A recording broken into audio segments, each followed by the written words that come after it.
welcome to our Spring 2024 production of Matilda. My name is Jason Ellis. I am the founder and executive director of Momentum Inc., which is a local nonprofit here in Alexandria, Virginia, whose mission is to use the arts to educate, enrich, and empower the lives of youth. And before I go, I just want to again say thank you so very, very much. It makes a world of a difference having a full house for the kids who are performing. They've worked really hard, and so your cheers, your sighs, your moans, your laughters, all of that will get them active and excited. Hopefully not too much so they forget what they're supposed to be doing, but we really want to feed off of your energy. So I want to say thank you in advance for being an amazing audience. And with that, I'm going to get out your way, and we're going to get started with the show.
way before. What about the biannual International Amateur Salsa Ballroom Dancing Championships?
Where's my son? Mr. Woodward, are you smoking a cigarette? What?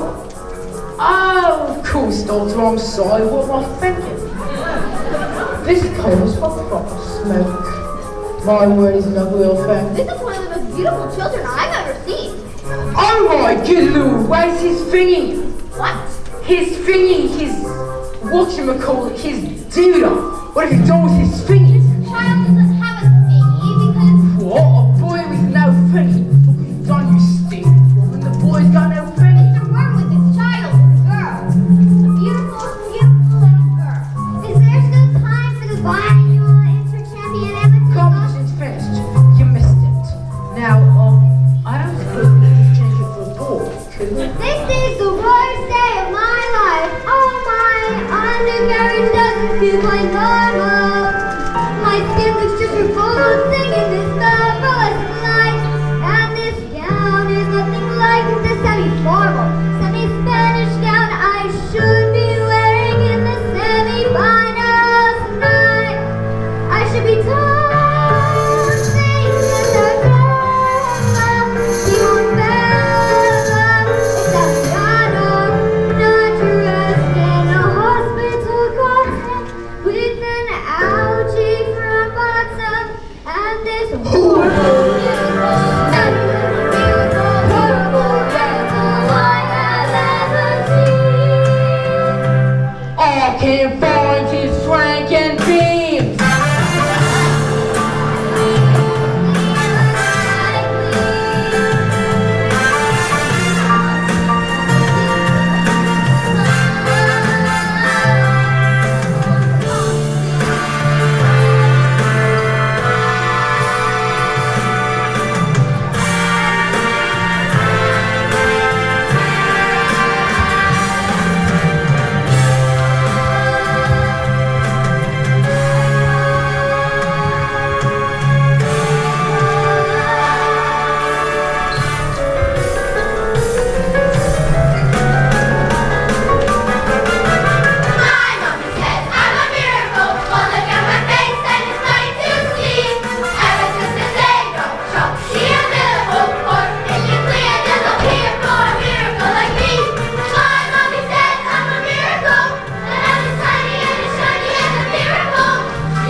sir, that's right, sir. 155 brand new luxury cars, sir. Are they good runners? Well, let's put it this way. You gonna beat them in a race? No, sir. Yes, sir. They are good runners, sir. So, how much exactly? Ah! Harry! Hold on. Look at this, she's reading. That's not normal for a 5-year-old. I think she might be this. Listen to this. It was the best of times. It was the worst of times. It was the age of wisdom. Stop standing over with that book, boy! I'm a girl, and she keeps trying to tell me stories. Stories. Who wants stories? I mean, it's not normal for a girl to be all... I'm gonna pull you straight back. Would you please shut up? I'm trying to pull off the biggest business deal of my life, and I have to listen to this. It is your fault. You spent us in the trouble and expect me to get us out. What do you think I am, a flaming escapologist? Escapologist, he says. What about me then? I've got a whole house to look after. Dinner's done my groceries, so you know. If you're an escapologist, I must be an acrobat to balance all that out. The world's greatest acrobat. I'm off to bleach my roots, and I shan't be talking to you the rest of the evening, you poor little man. But I'm gonna make us rich! Rich? How rich? Very rich. Bulgarian businessman. Very, very stupid.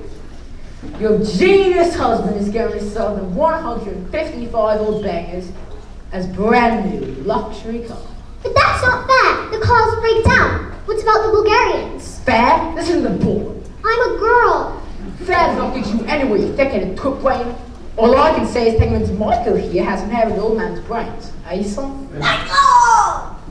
Well, I shall take the money when you earn it, and I shall spend it. But I shan't enjoy it because of the despicable way in which you have spoken to me tonight.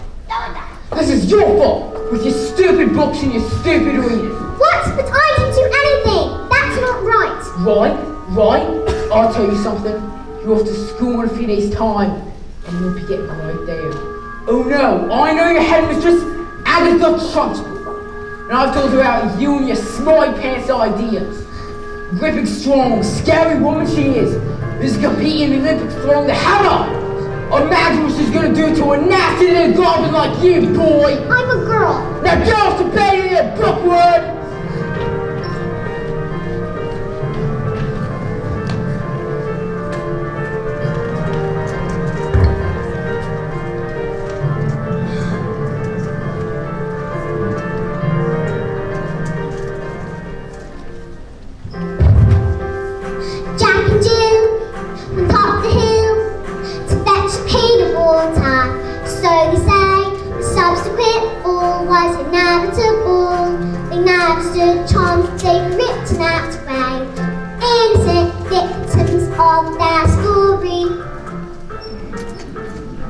Romeo and Juliet, 'cause written in the stars before they even met. That love and fate and a touch of stupidity was robbed them of the hopes of living happily. Endings were often a little bit gory. I wonder why they didn't just change their story. We're told we have to do what we're told, but surely sometimes you have to be a little bit naughty. Just because you find that life's not fair, it doesn't mean that you just have to grin and bear it. If love is taken on the chin and wear it, nothing will change. Even if the little you can do a lot, you must let a little thing like a little stop you. If you sit around and then get on top you, might as well be saying you think that it's okay, and that's not right. And if it's not right, you have to put it right. Platinum blonde hair tie, extra strong, keep out of reach of children. Oil of violet hair tonic for men. Yep.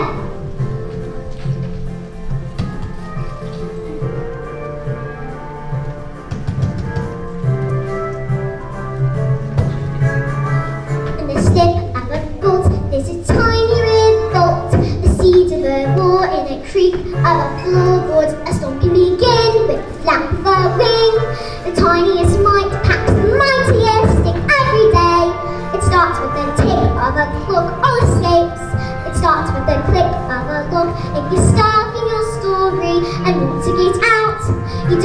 cry. You don't have to shout, cause if you're little, you can do a lot. You must let a little thing like little stop you. If you sit around and let them get on top you, you won't change a thing. Just because you find that life's not fair, it doesn't mean that you just have to grin and bear it. If you always take it on the chin and bear it, you might as well be saying you think that it's okay, and that's not right. And if it's not right, can't put it right. But nobody else is gonna put it right for me. Nobody but me is gonna change my story. Sometimes you have to be a little bit naughty.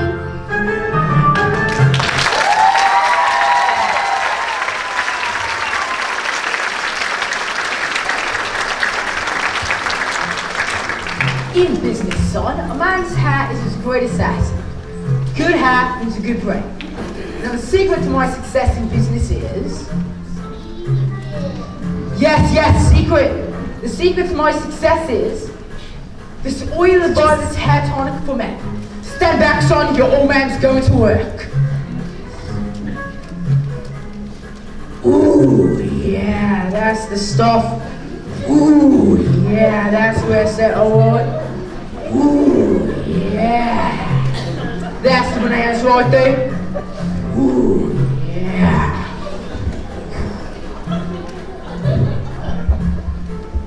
Let me tell you something, son.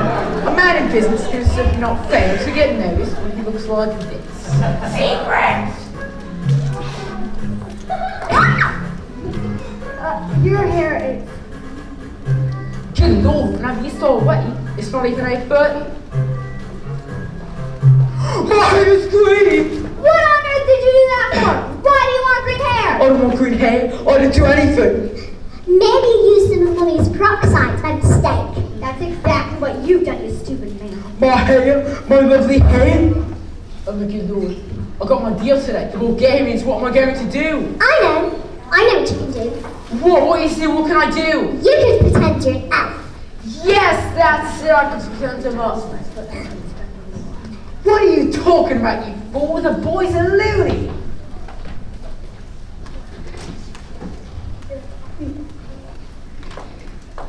Mom, would you like to hear a story? Don't be disgusting. Go on, go back to that library of yours or something. The sooner your life at school, the better.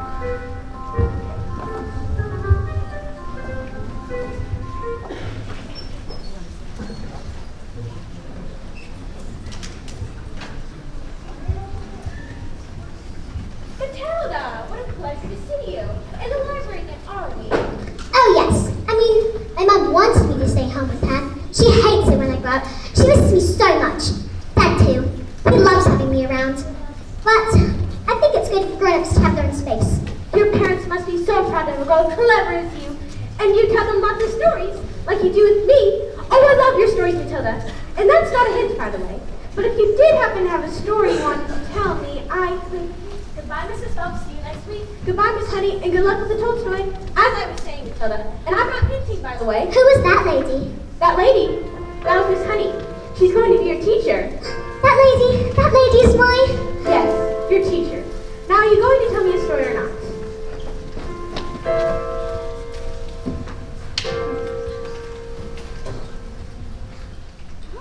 Once upon a time, there were two greatest circus performers in the world.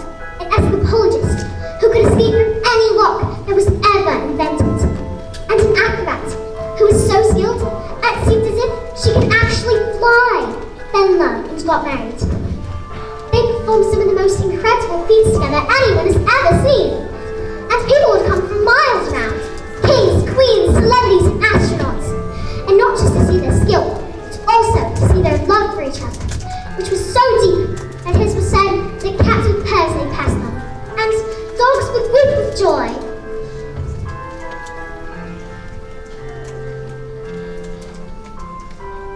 They moved into a beautiful old house on the edge of town, and in the evenings they would walk and take the air. And each night, the children of the town would wait in anticipation, hoping for a glimpse the shiny white scarf that the acrobats always wore.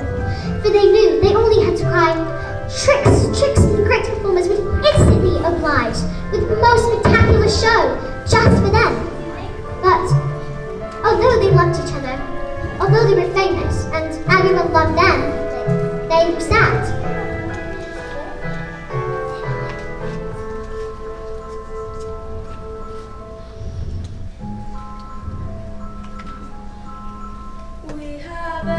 We have everything that the world has to offer, said the wife. We have everything. But we do not have the one thing in the world that matters to us most. We do not have a child. Patience, my love, the husband replied. Time is on our side. Even time loves us. Oh, Matilda! But as time passed, they grew quite old, and still they had no child. At night, they listened to the silence of the big empty house and imagined how beautiful it would be if it was filled with the sounds of a child's playing. Matilda, this is very sad. Do you want me to stop? Don't you dare! Their sadness overwhelmed them and drew them on to ever more dangerous feats, as their work became the only place they could escape the inescapable tragedy of their lives. And so it was, they decided to perform the most dangerous feat ever known to man. "It is called," said the husband, and knelt at their feet to the world's press, who had gathered to listen with bated breath. The burning woman, hurling through the air, with dynamite in her hair, over sharp, spiky objects, caught with a man, locked in a cage, and it was the most dangerous feat ever known to man. "It is our destiny," said the wife, smiling sadly and slipping her hand into his. "It is by the loneliness of life has led us." Well, what happened? I don't know yet. I'll tell you later. What? Isn't there some more? I mean, just a little bit more. Isn't there a bit more? Well, I suppose your mother will be waiting. Is she here? I'd love to meet Goodbye, her. Mrs. Phelps. See you tomorrow. After your first day of school.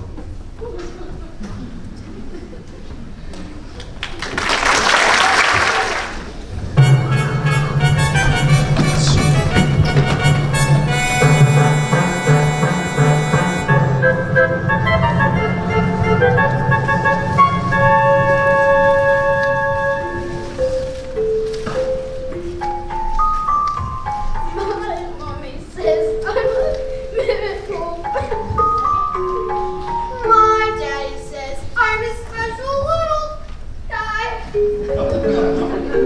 I am a princess and I am a prince. Mom says I'm an angel. Mom says I'm an angel. Mom says I'm an angel. So you think you're able to survive this test by being a prince or a princess? You soon see with no saving strategy. And even if you put in heaps of effort,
Any of you know any of the 2 times table?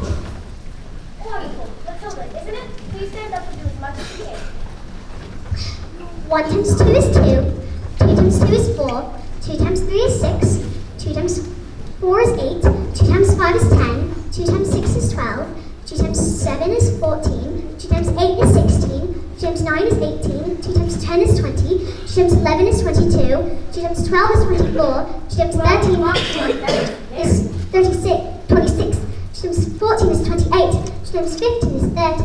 2 times 16 is... Stop! Good heavens. How far can you go? I don't know. Quite a long way, I think. Do you think you can tell me what 2 times 28 is? 56. Well, yes, that's very easy. How about this? Now, this is much harder, so don't worry if you don't get it.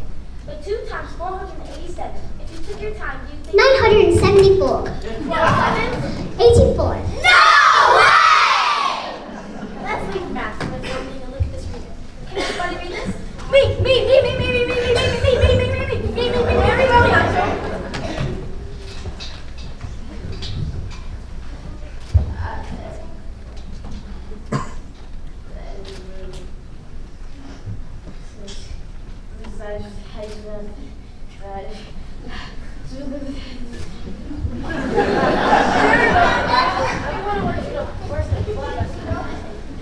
Laughter Is the first word tomato. tomato? No, but tomato's a very good word. Yes! Matilda. I can read words. So, Matilda, can you read? Oh yes. Well, I needed to learn to read words so that I could read sentences because basically a sentence is just a big bunch of words. And if you can't read sentences, you've got no chance of books. And have you read a whole book yourself, Matilda? Oh yes, more than one. I love books. Last week I read quite a few. You? In a week? That is good. What kind of books did you read? Nicholas Nickleby, Oliver Twist, Jane Eyre, Tess of the Devils, Lord of the Rings, Kim, The Invisible Man, The Secret Garden, Crime and Punishment, and Sing of the Dog.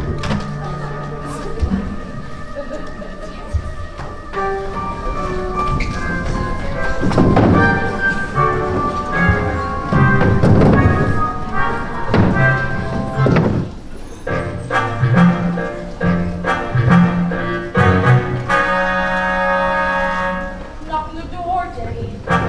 Just knock on the door. Don't be pathetic. Knock on the door, Jenny. There's nothing to fear. You're being pathetic. It's just like the snow you've seen before. Just knock on my door. You're trying to hide from me. It's getting outside. All this little love. It's just pathetic.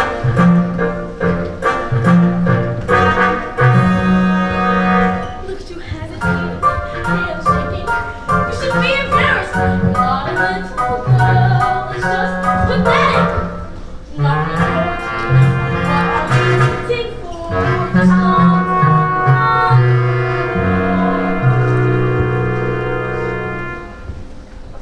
Perhaps I'm late, she's probably having a little something wrong to be interrupted if anything wrong in this situation. Someone will be more confidential than possible.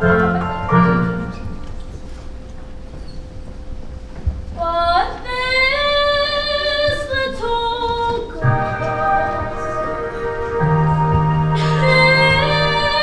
this miracle.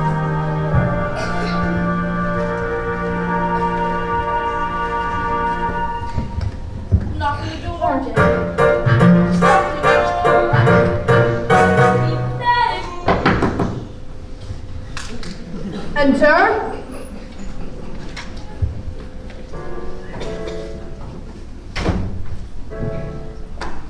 Well, don't just stand there like a wet tissue. Get on with it. Well, yes, Mr. There's, in my class, that is, a little girl called Matilda Wormwood, and Daughter of Mr. Harry Wormwood, Holmes Wormwood Motors. Excellent man. Told me to watch out for the brat, though. Says she's a real wart. oh, no, headmistress. I don't think Matilda's that kind of child at all. What is the school motto, Miss Honey? Bambinatum est Megiddo. Bambinatum est Megiddo. Children are maggots. In fact, must have been her who put that stink bomb under my desk this morning. I'll have her for that. Thank you for suggesting it. But I didn't. Miss Trustful, Matilda Warwood is a genius. Nonsense! Haven't I just told you that she is a gangster? She knows her times tables, So she's learned a few tricks. but she can read. So can I. I have to tell you this, that in my opinion, this little girl should be placed in the top 4 between 11 years. What? But she's a squib, a shrimp, an unhatched tadpole. We cannot just place her in with the 11-year-olds. What kind of society would that be? What about rules, honey? Rules? I believe Matilda is an exception to rules. An exception to the rules in my school. Look at these trophies, see how my trophies gleam in the sunlight, see how they shine. What do you think it took to become English hammer Deutsch champion 1969? Do you think in that moment when my big moments came that I treated the rules with casual disdain? Well, like hell. As I stepped onto the circle, did I change my plan? What? As I chalked up my palms, did I wave my hands? I did not. As I started my spin, did I look at the view? Did I drift off and dream for minutes or two? Do you think I faltered or mended my rotation? Do you think I altered my intended elevation? As the hammer took off, did I change my grunt from the grunt I had practiced for many a month? Not a jot, not a dot. Did I stray from the plot? Not a detail of my throw was suggested or forgotten. Not even when the hammer left my hands and sailed high up above the stands. Did I let myself go? No, no. If you want to throw the hammer for your country, you have to stay inside the circle all the time. If you want to make the team, you don't need happiness or self-esteem. You just need to keep your feet inside the line. Sing, children! 2, 3, 4. If you want to throw the hammer for your country, you have to stay inside the circle all the time. And if you want to teach success, you don't need sympathy or tenderness. You have to force the little squits to toe the line. Sing, Jenny.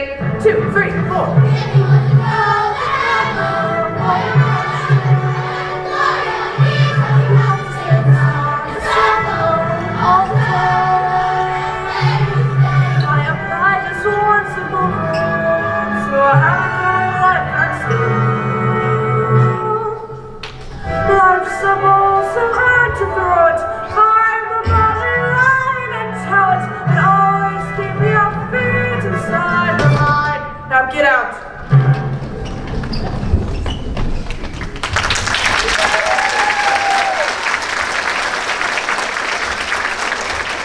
I have to tell you that it is my intention to help this little girl, whether you like it or not.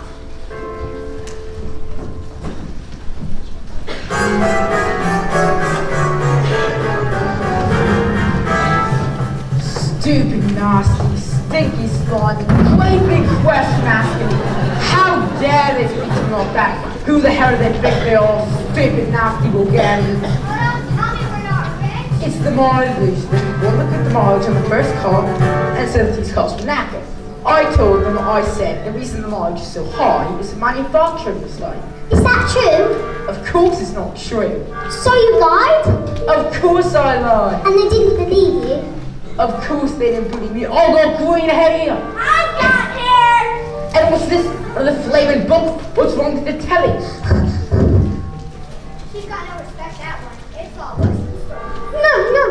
lovely book, honest. You should read it. Lovely? Here's what all think you're lovely. No, it's from the library. It's a library book. Show that little cat.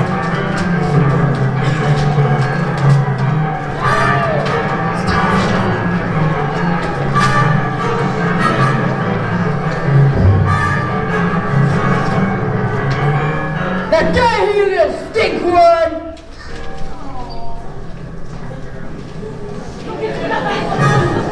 Do you have any super glue? In the cupboard. And while you're at it, why don't you stick your stupid books to your stupid head?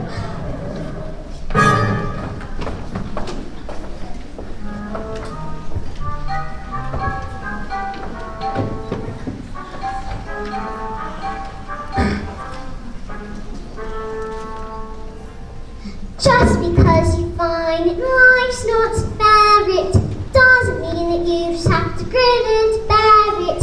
If you always take it on the chin and wear it, nothing will change. Even if you're little, you can do a lot. You mustn't let a little thing like little stop you. If you sit around and let them get on top of you, might as well be saying you think that it's okay, and that's not right.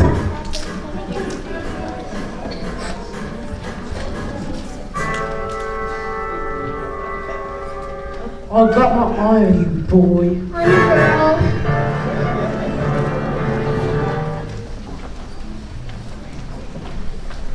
Matilda, can I ask you a question?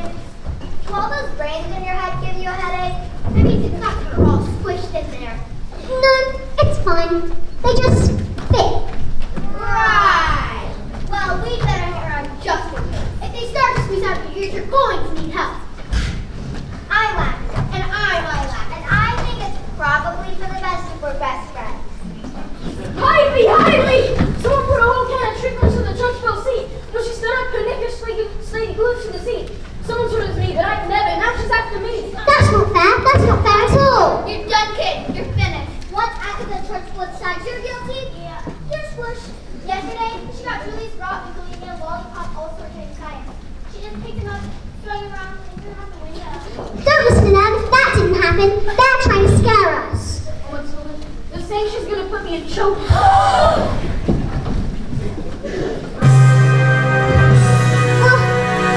What's choky? They say it's a couple in the office that she feels children into. They say she's hiding up in notes and spikes and all this and broken glass.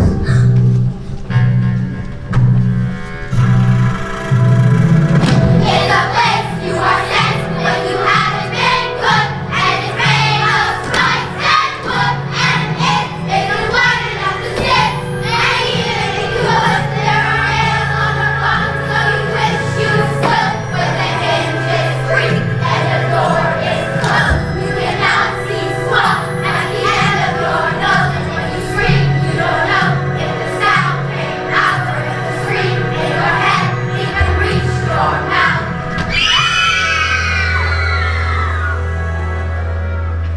All right.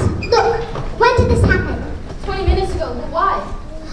Oh no, she's coming! Quick! Lasers! Don't tell her why I'm missing the show. Now!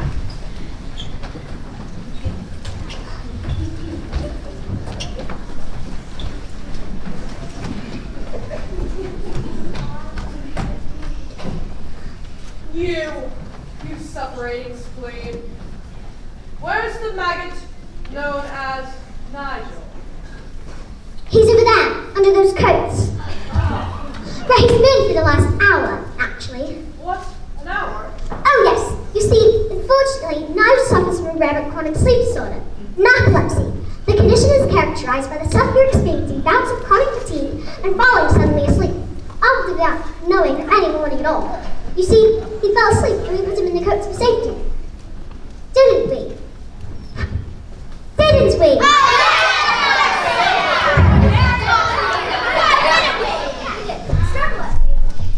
He'll probably think he's in bed when he wakes up. It's time for school yet, Mom. Wait. Where am I? This certainly is my bedroom at all. Hello, Mrs. Struckville.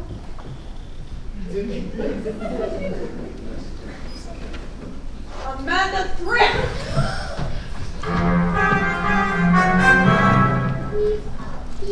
Yes, Miss Sensible? What have I told you about wearing pigtails? I hate pigtails. But my woman likes us. She says they make me look pretty. Well, your mother is a twit.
Green things in the world like left and snot. Tomorrow one, absolutely sir. Bye bye sir, lost video. Now that is how you do. What the?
Lord knows we've tried. I'm a zone, dog. I flew my hips. Don't waste it.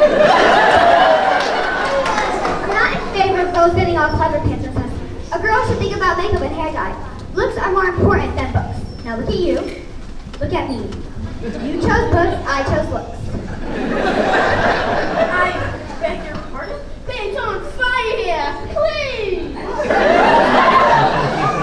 Matilda can calculate complicated math figures in her head and Austin. Calculate. Oh, fantastico. Her mind is incredible. With a little help from us, she can... Mine? Her mind? You really don't know anything, do you?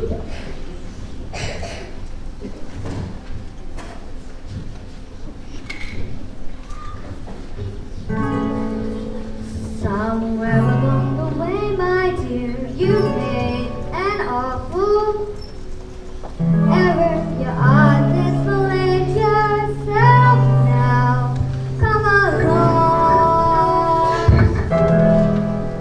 You seem to think that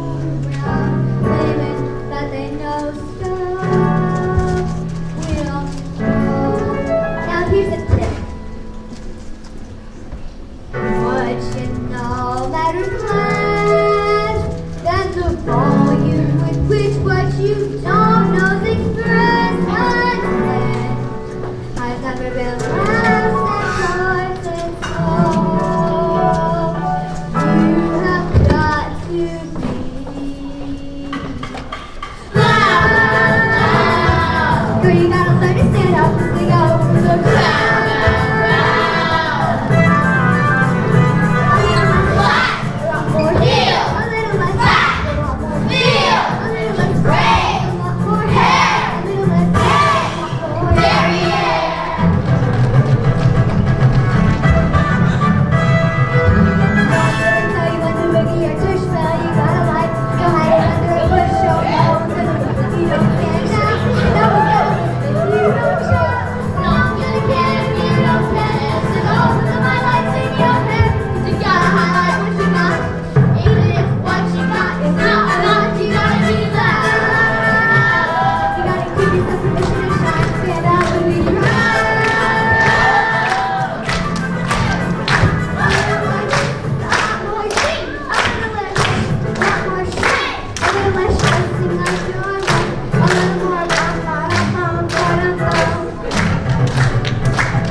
and she loved nothing more than to scare the children of the town.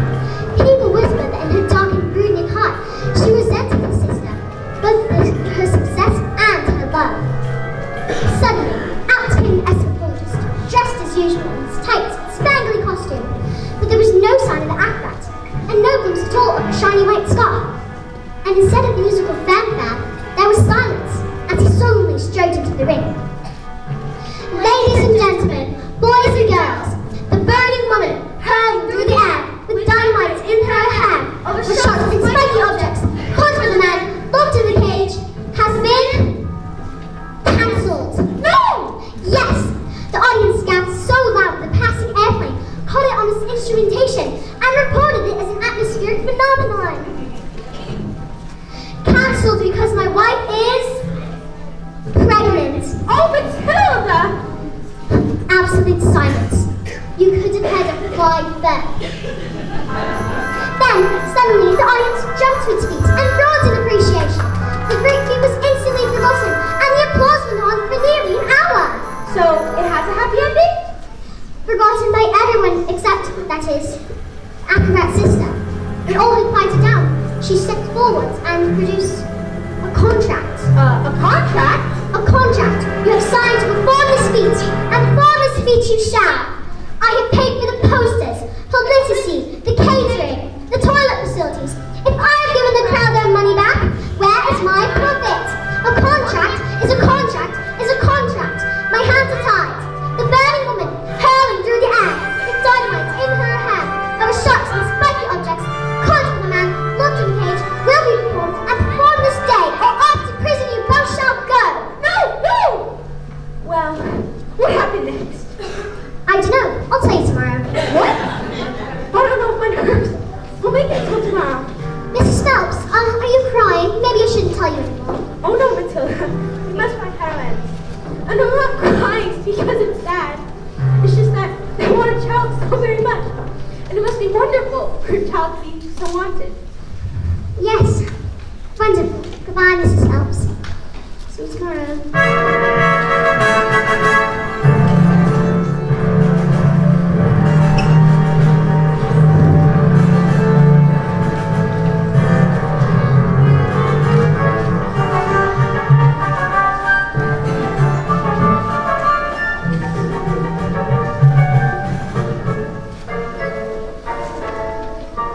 Matilda, could I speak to you, please?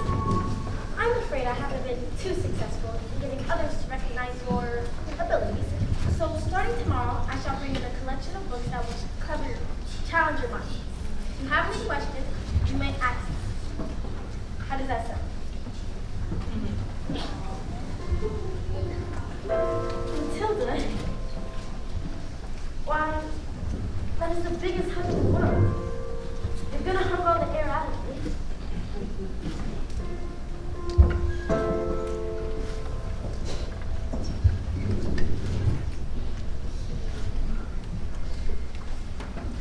Matilda Wormwood! Matilda Wormwood, where is... Yes, Miss Trunchbull? Aha! So you admit it, do you? Admit what, Miss Trunchbull? This clot, this foul carbuncle, is none other than a disgusting criminal. A denizen of the underworld, a member of the mafia. This morning, you sneaked like a servant into the kitchen and stole a slice of my broad chocolate cake from my tea tray. No, I did not. Miss Trunchbull, Matilda's been here all morning. Standing up for a little spitball, are you? Well, this finds your place of forcefully started. Therefore, she is guilty. Okay, look, alright, I stole the Trunchbull's cake. And honestly, I was really, definitely, sort of, almost thinking about owning it. Maybe, it's just, I was having a lot of trouble with my belly. See, the Trunchbull's cake was so good that I scoffed it down too quick, and now it's beginning to fight back. Oops. See? I am not guilty. You are guilty because you are a fiend. You are a crook. You are a thief. And I shall crush you. I shall pound you. I shall consign you to the seventh circle of hell, child. You shall be destroyed. It was the biggest burp that I'd ever done. It was the biggest burp that I'd ever heard. It was the biggest burp that I'd ever heard of. It was like the whole world went silent just for that burp to exist. And as the huge cloud of chocolatey gas wafted from my mouth across the classroom, past Lavender and Lila, past Alice, past Matilda, and then my great, big, beautiful, chocolatey bird, which now seemed to have a mind of its own, while it fall into the face of the trunch bowl.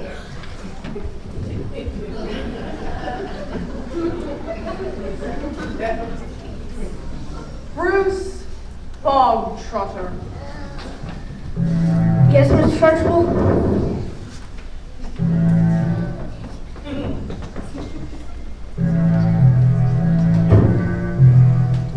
You liked my cake, didn't you, Bruce?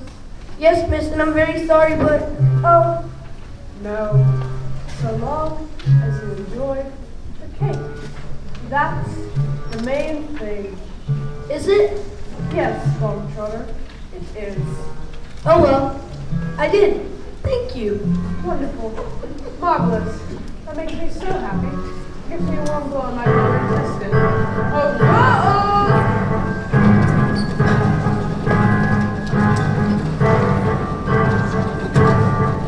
What's the matter, Bogtrotter? What's your appetite? Yes, I am full. Oh, no. You are not full. I will tell you when you are full. I say that criminals like you are not until they eat the entire cake. I can't eat it all. Bruce will be sick.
first part of your punishment. There's more. The second part. And the second part is choking.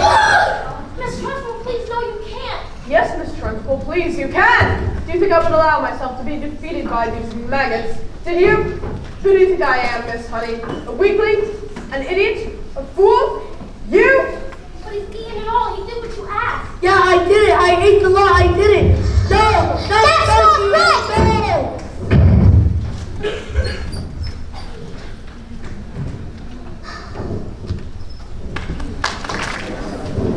I would like to apologize for some of the things that have been going on here tonight. They're not nice things and they are not right things. And I would like to state, Gavin talking, that we do not want any children like here watching this to go home and try these things out for themselves. I'm of course talking about reading books. It is normal for kids to behave in this fashion. It stunts the brain, wears out the eyes, makes kids ugly, sticky, fatty, sweaty, betty, bored, gaseous, and crucially, it gives them varicose of the mind. Under no circumstances do we condone such activities, and we do so only without reservations. Can I just ask, how many of you here have ever read a book? You, sir, what's your name? Well, Jim. Don't take this the wrong way, but bookworm, stupid little bookworm, read those books like a stupid little bookworm. You read books like a worm, worms read books, worms are stupid, you're a swarm. There. Now, Jim, we'll learn from that. We'll stop him reading, we'll never put his hand up in a feeder again. Let me present to you today the pinnacle of our achievements as mankind. The very reason we bothered evolving out of unicorns in the first place. Somewhere on a show I heard that a picture tells 1,000 words. So tell me, if you're bothered to take a look, is the equivalent of like lots of books.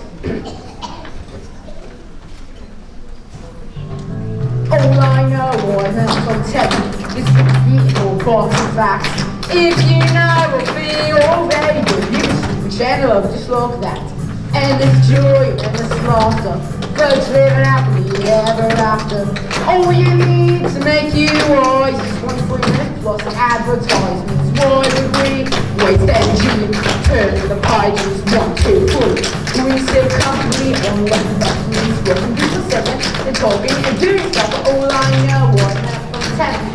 The bigger the telly, the smarter the man. You can tell from my big telly just how clever of a fellow I am. Take it away, son.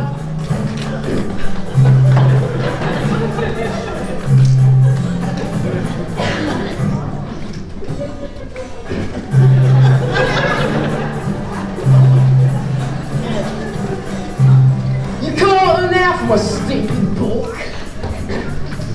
All I know was from telling what to think and what to buy. No, I was pretty smart already, and I'm really smart, very smart. And this content, and this channels, and this chat, and this panels. Oh yeah, it's a bit more nothing without having to really think or nothing. Why would we waste energy trying to work out who this is, who is it happening, and that means what the butt and people talking are really famous people. All I know was I'm from heaven. The bigger the telly, the smarter the man. You can tell from my big telly just how clever a fellow I am. Who the Dickens is Charles Dickens? Mary Shelley, she sounds smelly. Harry Potter, what a rotter. Jane Austen in the compulsion. James Joyce, he sound nice. Ian McGibbon or beer wants spewing. William Shakespeare, Shirley Shakespeare. Moby Dick, he's well all together now. All I know, what I'm from telly. Don't make a telly, smart or bad.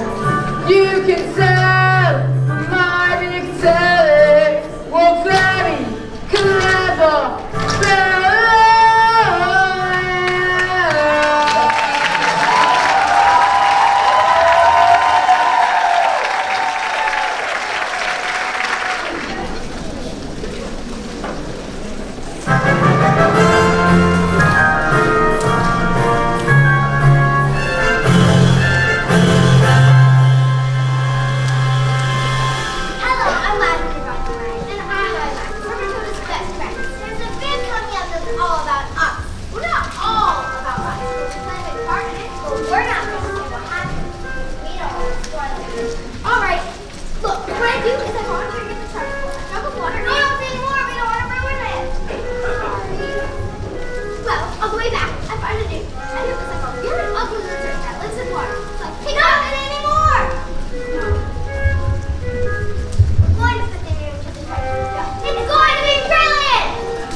When I grow up,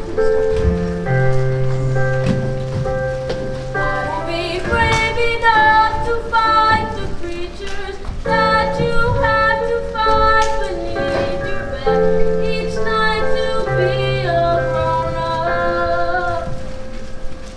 When I grow up, Just because you find life's not fabric doesn't mean that you just have to grin and bear it.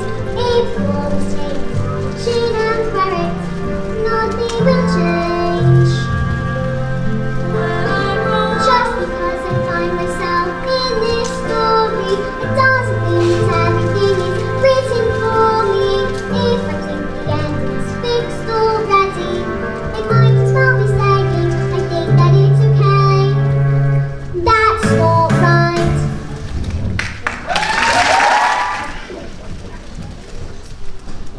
Matilda, how lovely to see you. Are you doing school?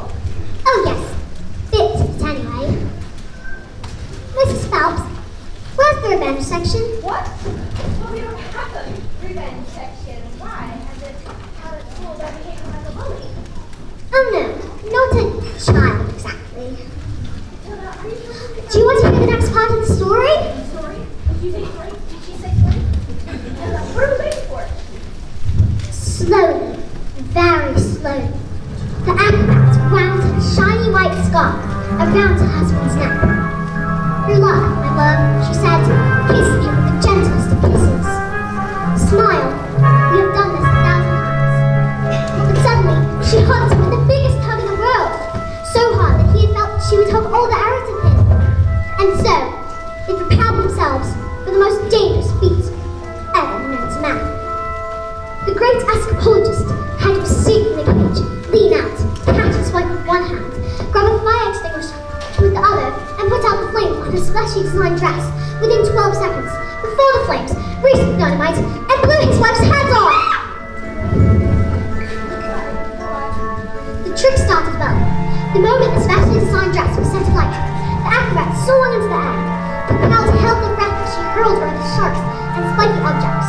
For 1 second, 2 seconds, they watched as the flames crept up her dress.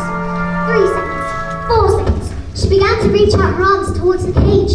5 seconds, 6 seconds, suddenly the padlocks pinged open and the huge chains fell away. 7 seconds, 8 seconds, the door flung open and the escapologist reached out one huge muscle arm to catch his wife and the child. 9 seconds, 10 seconds, 11 seconds, and he grabs her hand and suddenly the flames are covered in film before they could both be blown to pieces.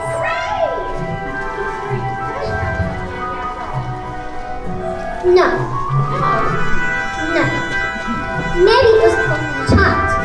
Maybe it was the nurse. But the escapologist used just a touch to touch phone, and her hands became slippy, and she fell. No! She broke every bone in her body except the ones at the ends of her little fingers. She did manage to live long enough to have the child, but the effort was too great. Love her, girl, she said. Love her daughter with all your heart. She's all we've ever wanted. And then, she died. And then, things got worse. What? Worse? Oh no, Matilda. Pigs can't get worse. They just can't. I'm afraid they did, because the escapologist was so kind that he never for 1 second blamed the evil system for what happened. In fact, he asked her to move in and help look after his daughter. She was nothing but cruel to the little girl, making her wash, iron, and cook and clean, and beating her if she did anything wrong, but always in secret, so that the escapologist never suspected.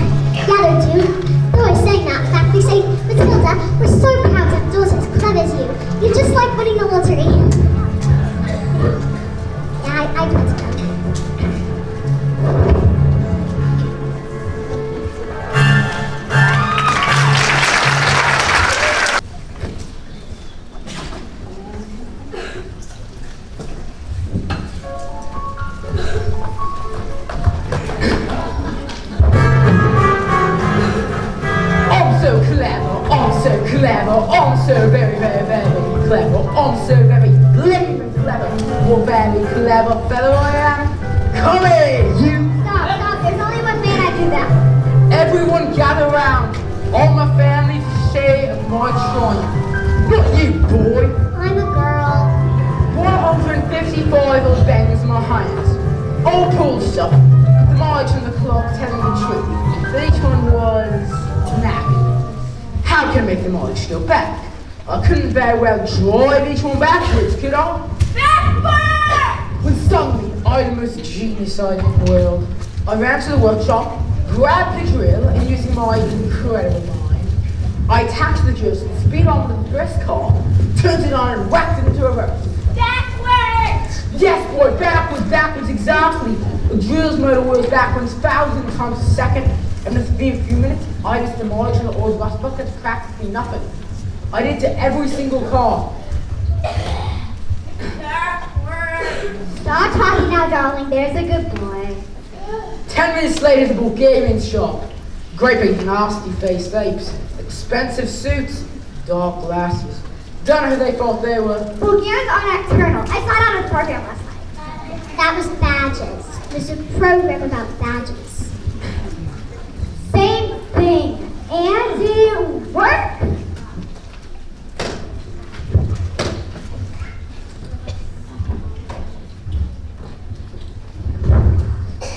Oh, fantastic, hon! I can afford Rudolph all day long. But that's not right. You cheated them. They trusted you. What is the matter with you? What did we do to deserve a child like you? You know what I'm gonna do tomorrow?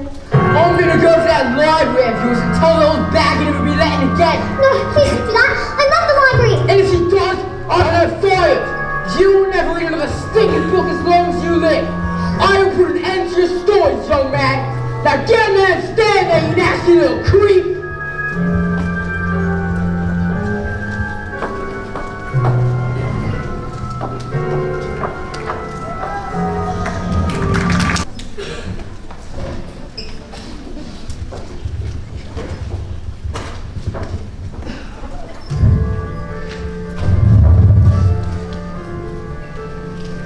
That night, Escapologist's daughter cried herself to sleep. She never said a single word about King Orland's bullying, as she didn't want to cause a fuss, so she suffered in silence. This only encouraged them into greater cruelties, until one day, she exploded! You are useless, filthy, nasty little freak!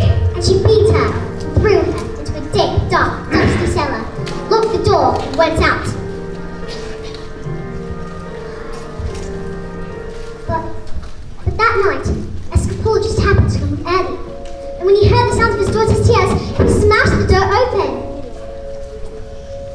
Don't cry, I am here, little girl. Please don't cry, dry your eyes, wipe away your tears, little girl. Forgive me. I didn't mean to desert you. Don't cry, dear girl. Nothing can hurt you. Nothing. I'm here.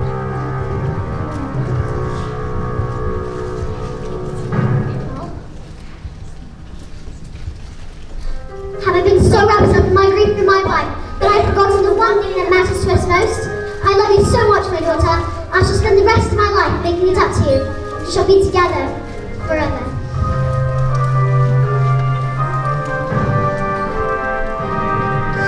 Don't cry, Daddy. I'm all right, Daddy. Please don't cry. Here, let me wipe away your tears.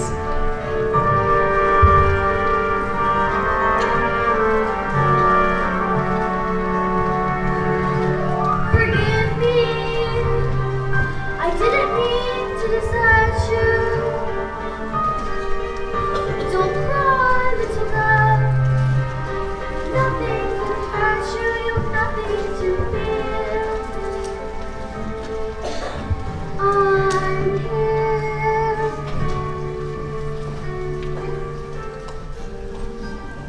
The Escapologist's daughter fell asleep. Escapologist's thoughts turned to the evil sister. mighty rage grew in his great heart. This demon, this villain, this monster, she's sullied the memory of my wife. She's betrayed the trust of her own sister. She's shown cruelty to the most precious reality of my marriage. A billion children is her game, is it? And let us see what she can do when the wrath of a grown man stands before her. But that is the last the little girl ever saw of her father, because he never came home ever again. Matilda, I've got those books you spoke about, so if you'd like to... What are you doing with those books, woman? They're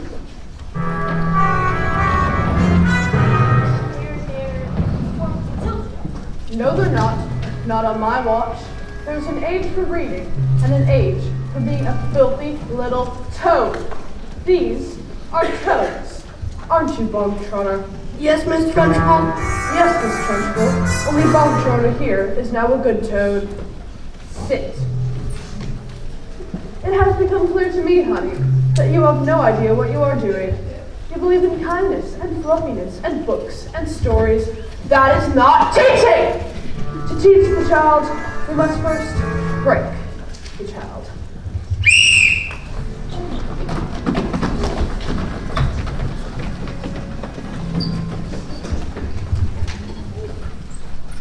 Point, you maggots!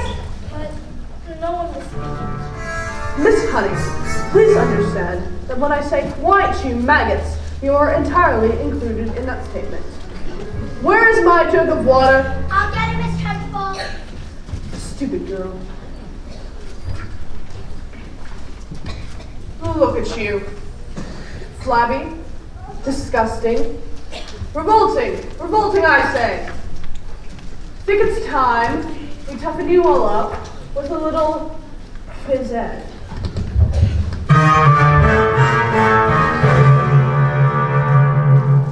This school of late has started reeking, quite maggot when I'm speaking, reeking with the most disturbing scent. Only the finest nostrils smell it, but I know it oh too well. It's the odor of rebellion, it's the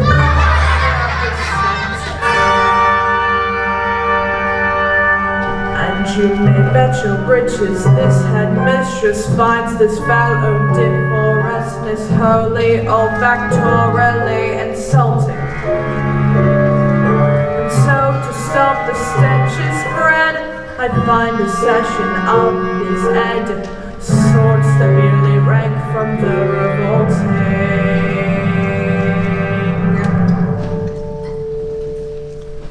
Smell of rebellion comes out in the sweat, and phys ed will get you sweating, and it won't be long before I smell the pong of aiding and abetting. A bit of phys ed will tell us who has a head full of rebellious thoughts. Hold, just like a rotten egg floats to the top of a bucket of water. Smell of rebellion, the stench of revolt, the reek of insubordination, the whiff of resistance, the pong of dissent, the funk of mutiny in action. Before a weed becomes too big and greedy, we need to nip it in the bud. Before the worm stops to turn, you must scrape off the dirt and rip it from the mud. A whiff of insurgence, 1, 2, 3, 4, 3, 4, 3, you mess up the take it down of defiance, the odor of 1, 2, 3, the loss of anarchy in progress. But that's Once you exercise these demons, they shall be too brief and dreaming. Some devil time discipline should stop the rod from setting in. Discipline for children, one discipline for those who are fidgeting and whispering and whistling, they're chattering and chittering, they're nattering and twittering, is tempered with a smattering of discipline. We must begin insisting on rigidity and discipline, persistently resisting this anarchistic shipping. These minutes you are twittering and pandering and pitching, the little ones like this, they just need discipline. Simmering and whimpering, the dribbling and the spilling, the issue we can fix. There's no mystery to measure. The art of classroom resisting its discipline. Discipline. Smell of rebellion, the stench of revolt, the recovery. Pubescent plotting out with our resistance. The hog of dissent, the stink of moral fiber rotting. Imagine a world with no children. Close your eyes and just dream. Imagine, go on, try it.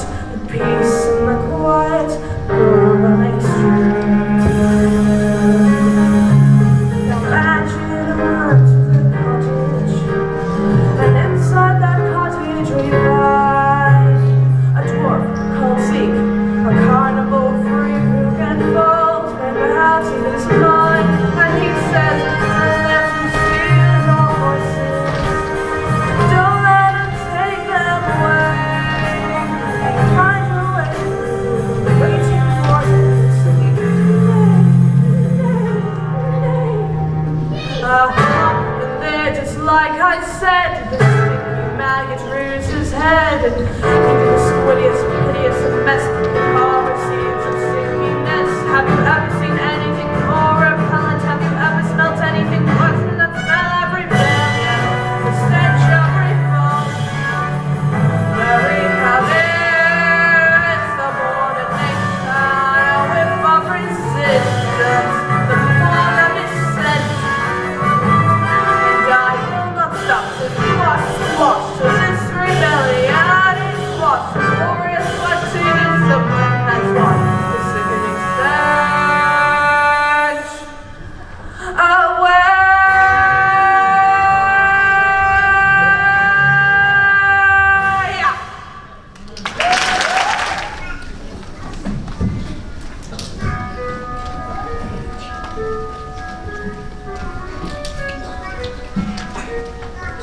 Look, the newt! Can you see? I've got the newt! This is the newt! I've got it! The newt! The tractable! Quiet! I don't think it's teaching at all. I think it's just cruelty.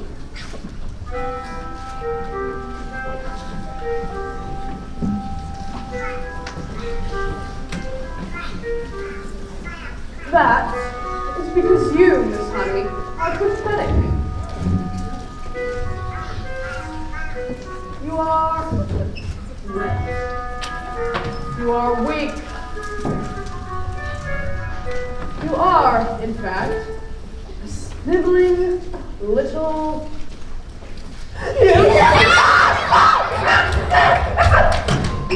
Well, what is it? Oh, it's disgusting. It looks like a snake. Watch out, Miss Sharkboy. It's got a bite. I bet it's poisonous. Giant children's feast. You! What, me? No, Cockroach! You did this, you vile, repulsive, malicious little sinner! What's that, maggot? Stop. We're only started. Miss Sharkboy, you'll pull his ears off.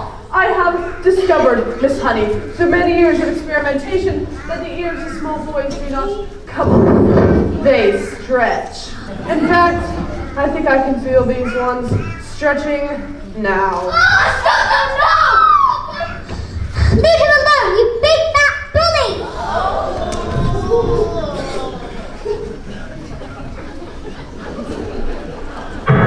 How dare you?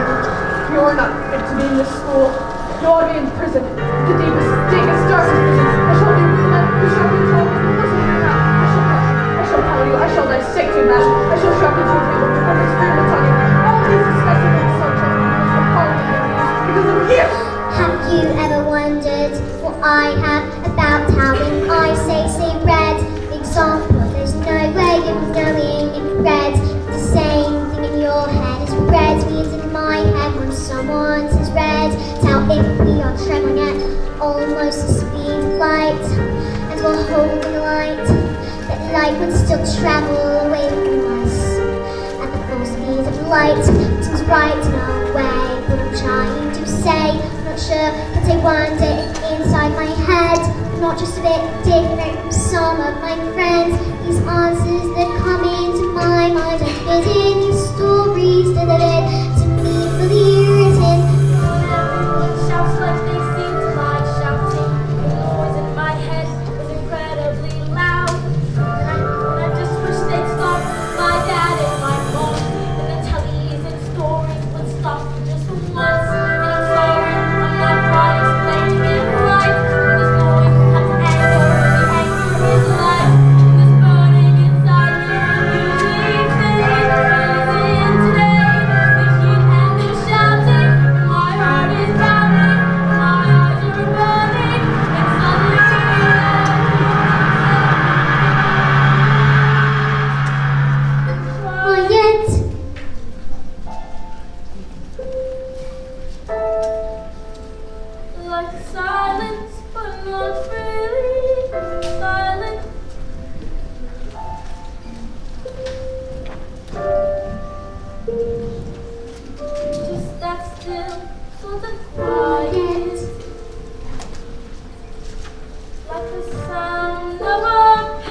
like silence, but not really silence.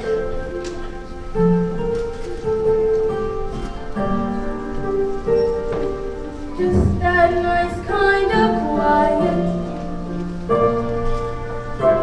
like the sound when you lie upside down in your bed. Just the sound of your heart, your hands. And though the people around me, their mouths are still moving, and the words they are forming cannot reach me anymore.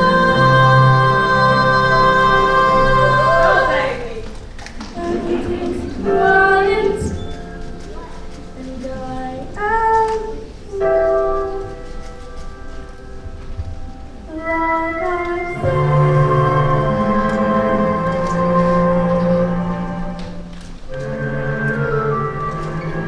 into the eye of the storm.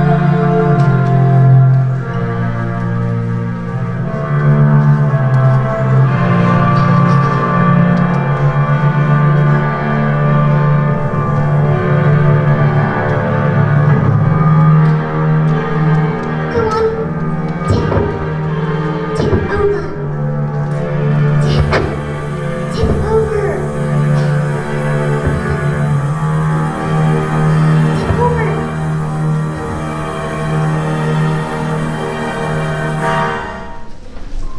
Miserable collection of excuses, the children, and you, madam, standing there like a squid of squits or its beating heart.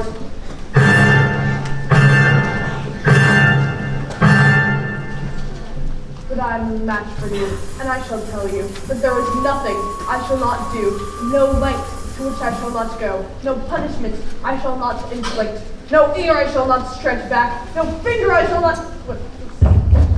What is it?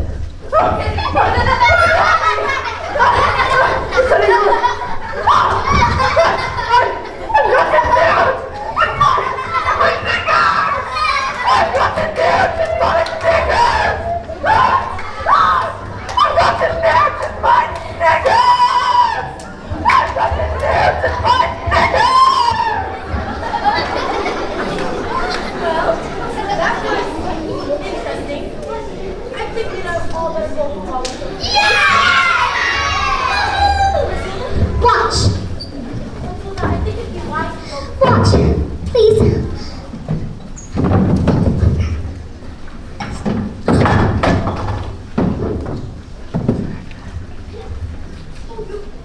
I moved my eyes. Am I strange? How do you fancy a nice cup of tea? What do you think it is? This thing with my eyes. I can't pretend I know it. I don't believe it's something we should be frightened of. I think it has something to do with it. You mean that there's nerve in my head from my brains, so they have to squish out through my eyes? Well, not exactly, but yes, something like that. You certainly are special. I met your mother. She's unusual. What about your father? I bet he's proud to have a daughter. Oh yeah, very. He's very proud. He's very, very, very proud. He always says, Matilda, I'm so proud to have a daughter as... That's not what he says, Miss Honey. That's not what he says at all. He says I'm a liar and a cheat and a nasty little creep.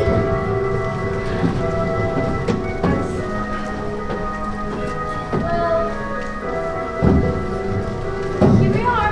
Home sweet home. Are you poor? Yes, yes. I am. Yes. Don't they pay teachers very much? Well, they don't exactly. But I'm even poorer than most because of other reasons.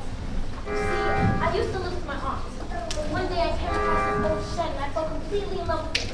I ran to the farmer and begged him to let me keep it. I thought I was mad, but he agreed and I was looking at the city. But Miss Honey, you can't live in a shed. I'm not strong like you, Matilda. You see, when I was young, my father died. That was he was very kind, but when he was gone, my aunt became a leader. She was mean and cruel like you could hardly ever imagine. And then when I got a job as a teacher,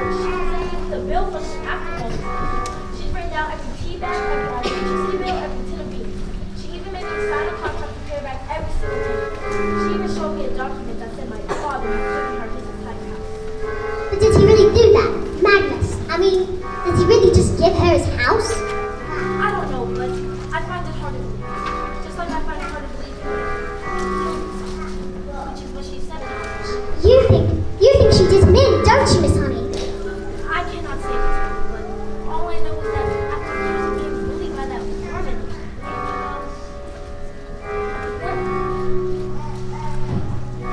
And that's why you live here.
Miss Honey, she did him in. Let's go to the police. What? No, we can't. We have no proof. We can just tell them that she did it. We can't, Matilda. It'd be my word over hers, and they would never believe she was capable of it. But why? She was so cruel to you. She beat you, she shouted at you, she locked you up in tiny cupboards and threw you in cellars. Stop, Matilda. Miss Honey, your aunt's a murderer. Who is she? A contract is a contract is a contract. Miss Trunchbull. In this world, children, there are two types of human beings. Winners and losers. I am a winner. I play by the rules and I win. If I play by the rules and I do not win, then something is wrong. Something is not working. And when something is wrong, you have to put it right. Even if it's stupid. What are you looking at?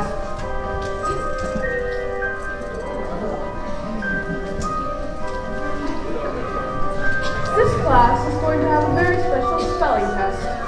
Any child who gets one single answer wrong shall go to choking. You! Spell it out, let me see. Spell news. News. N-E-W-T. What? Nonsense! Miss Honey is far too soft and peachy to be good at anything. Any moron can see that. You! Stand up, turn around, and spell the one thing you all are. Revolting. Revolting. R-E-V-O-L-T-I-N-G.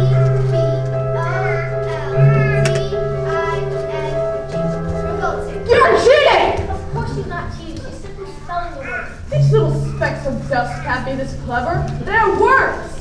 I've taught them, that's all. With kindness, respect, and patience. How dare you bring those words into my classroom, madam? You know nothing of teaching, and I shall prove it. You! Filthbog, snot-nose. Spell Angelicomedial centricolisthemosis. What? That's not a word. You just made it up. Spell Ogotochoki, and I shall warn you, it has silent letters. A-M-C-H-E-L-L-A.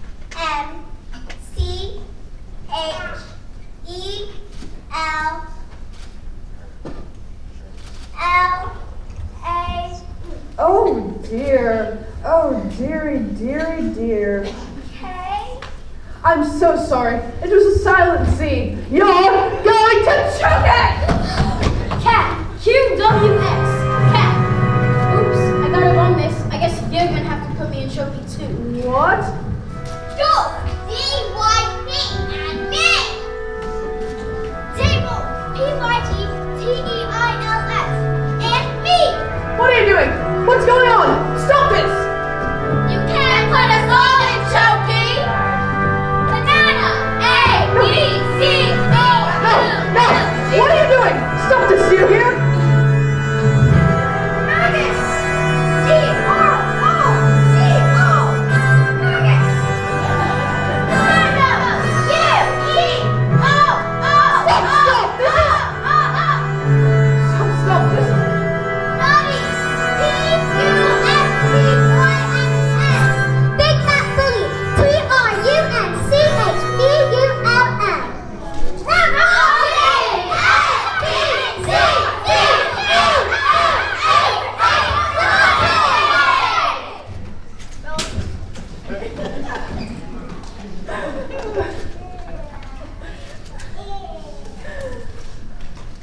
You have to put me in choky too. You can't put us all in choky, miss. Come now, maggots. Did you really think I hadn't thought of that?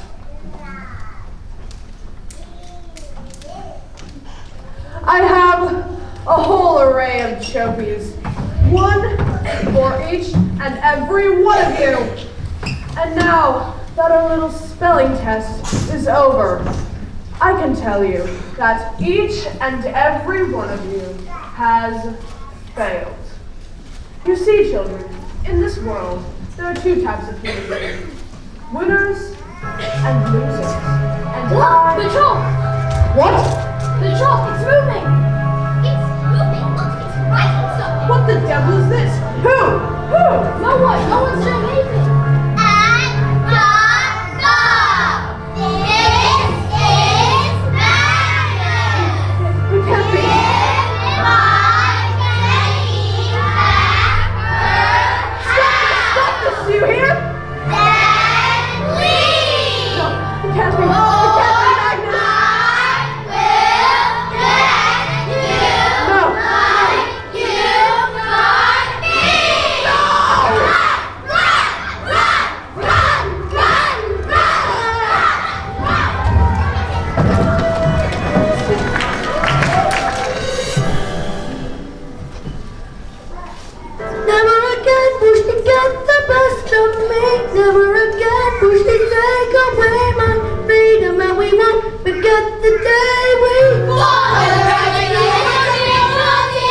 oldest daughter received a letter from the solicitor saying that her parents had mysteriously turned up and she was now the owner of a beautiful old house which had up until that moment been owned by the evil aunt, one Agatha Trunchbull. She moved in immediately and she was very happy, happier than she had been in her entire life.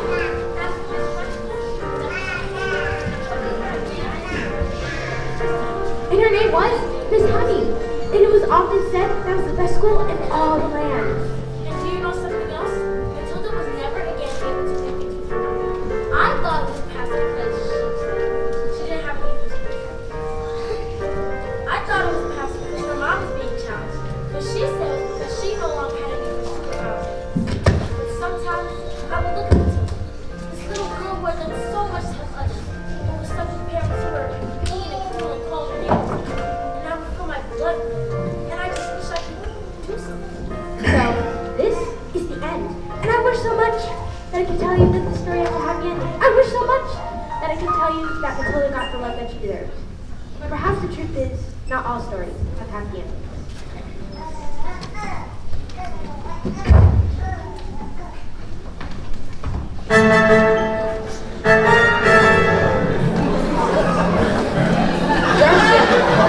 Stay, but why? Because this idiot, this whip-brain thought it was a good idea to sign 155 of baggers of Bulgarian mafia. I didn't know there was flavor Bulgarian mafia, did I? Come on, boy, we're leaving forever, we're never coming back. Wait, let Matilda stay here with me. I beg your pardon? I can take care of Matilda. I take care of everything. I treat her with love, respect, and care. Then she will like to. You mean if I got she with you? What did you just call me? Did you just call me your? They'll be here any minute. Dad, you called me your daughter.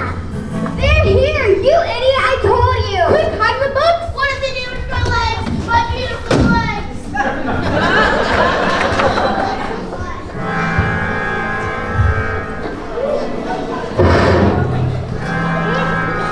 You are the Warwick's daughter. Yes, Where is your father? he's. I don't know. The Warwood is a stupid man. And being stupid makes you stupid too. Which is a very stupid and rude thing to do. Yes, but I'm afraid my father's quite rude and very, very stupid. You know this? At least there's one clever one in the family. What is your name? Little girl. Matilda. I like you, Matilda. You seem smart. Sadly, in my neighborhood, there aren't many smart people like that. Most people I deal with, they're thinking it's all backwards. And she keeps coming from around the car. This is a pleasure to meet you, child. Thank you, and it is a pleasure to meet you too. You speak Bulgarian? Not as well as I would like to. It's a beautiful language, and I hope to learn as much as I can. Matilda, who taught you to speak Bulgarian? I taught myself, I suppose. I was reading the great Bulgarian author, Ivan Bagov, and I just thought to be better at reading the language it is written in. I am certain it is an honor to meet you, Matilda. Matilda, your father has been really stupid before. Yes. I could easily have one of my friend's teacher man.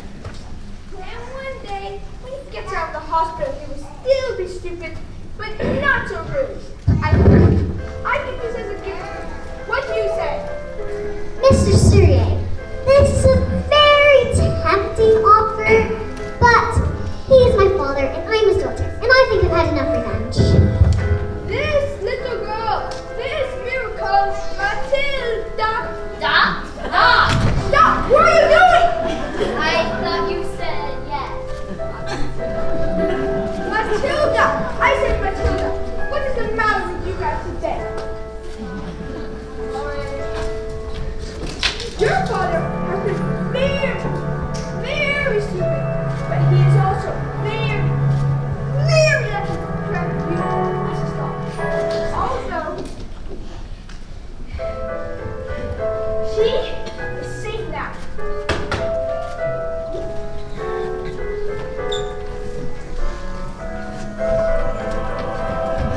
Quick, let's get out of here before they change their minds. What about the girl? Do you want to stay here with Miss Honey? Yes, yes I do. And you want to look after her? I do. Well, we are a bit short of room, so yes. Thank you. And Matilda left the two with Honey's arms. And hugged